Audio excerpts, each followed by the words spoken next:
လူတွေကိုတုံလှုပ်စေခဲ့တဲ့တာကေတက်ကထူးဆန်းတဲ့ပုံနာကတိုက်တဲ့အင်ကြီးနဲ့တရဲဝင်ပူးနေတဲ့ပကြီးကအကြောင်းဖြစ်ရမှန်ကိုတင်ဆက်ပေးခြင်းပါတယ်လူအများရဲ့ရှေ့မှာတင်ပစ္စည်းတွေနဲ့လိုက်လံပစ်ပေါက်နေတဲ့ပုံနာကတိုက်တဲ့ဖြစ်ရက်ကိုပရိသတ်တွေယုံကြည်ပါသလား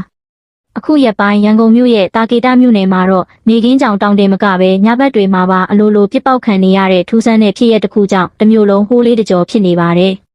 တာကေတမြို့နယ်၄ရက်ကွက်အောင်သစ္စာလမ်းထဲကပကြီးတင်တန်းဖွင့်ထားတဲ့၄ထပ်တိုက်အင်ကြီးတအိမ်မှာဖြစ်ပွားခဲ့တာပါလွန်ခဲ့တဲ့2ပတ်လောက်ကတည်းကစတင်ပြီးအိမ်ထဲကနေပကံတွေဖန်ခွက်တွေအုတ်ခဲတွေနဲ့အပြင်ကလူတွေကိုအလိုလိုပစ်ပေါက်နေတာမျိုးတွေကိုကြုံတွေ့ခဲ့ရပါတယ်အဲ့ဒီဖြစ်ရဟာဘလောက်တောင်ထိန်လန့်စရာကောင်းကလေးဆိုရင်ရက်ကွက်လူကြီးတွေရဲတပ်ဖွဲ့နဲ့မိတပ်တပ်ဖွဲ့တွေပါရောက်ရှိလာတဲ့အထိအခြေအနေတွေကဆိုးရွားခဲ့ပါတယ်ဘေးနားကမျက်မြင်သက်သေတွေရဲ့အဆိုအရမလေးရနဲ့တနည်းရနဲ့ဆိုအဲ့လိုပေါ့တကယ်လို့ဆိုမှန်ကွယ်ဟန်စားအကုန်အိမ်ထဲမှာဘယ်သူမှမရှိပဲမိမောင်နေတဲ့ကြားတွေကသတင်းပေါက်ကနေဖန်ခွက်တွေအလိုလိုလွှင့်ထွက်လာတာအုတ်နံရံကိုပိတ်ရိုက်တဲ့အတန်ကြီးတွေကြားနေရတာကြောင့်လာရောက်ကြည့်ရှုသူတွေပါထိတ်လန့်တုန်လှုပ်ခဲ့ရပါ